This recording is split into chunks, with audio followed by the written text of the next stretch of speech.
किती जण जॉईंट फॅमिलीमध्ये राहत आहेत, त्यांना मला एक प्रश्न त्यांना विचारायचा, इव्हन न्यूक्लिअर फॅमिलीत सुद्धा आपल्या बरोबरची प्रत्येक व्यक्ती, राहणारी प्रत्येक व्यक्ती आपल्यासारख्याच विचारांची आहे का? म्हणजे तुमच्या बरोबर जितकी माणसं घरात राहत आहेत त्या सगळ्यांचे विचार वेगवेगळे आहेत. आणि घरामध्ये जर का काही आर्ग्युमेंट होत आहे, argument, understand this point very clearly and deeply.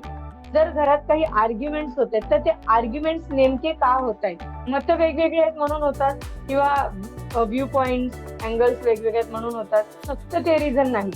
Not only that, argument का होतात? कारण समजा जर एखादा आर्ग्युमेंटल पॉइंट आहे, एका व्यक्तीचं म्हणणं आहे XYZ, दुसऱ्या घरातल्या व्यक्तीचं म्हणणं आहे ABC. या मतांमध्ये वेगवेगळे पण असल्यामुळे आर्ग्युमेंट होत नाही.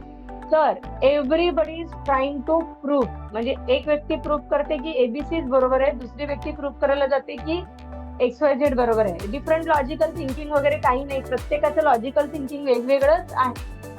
जेव्हा समजा एखादी पेरेंट तुम्हाला डिफिकल्ट वाटतं, first think about your self.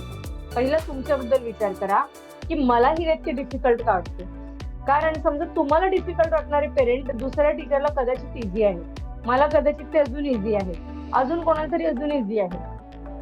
मग असं काय आहे तुमच्या क्षमतांमध्ये की जी तुम्हाला जी क्षमता वाढवण्याची गरज आहे, इम्प्रूव्ह करण्याची गरज आहे, की ज्या क्षमतेच्या मे बी अभावामुळे किंवा अजून ती क्षमता डेव्हलप करण्याचा स्कोप असेल, त्यामुळे ते पेरेंट आता डिफिकल्ट वाटते.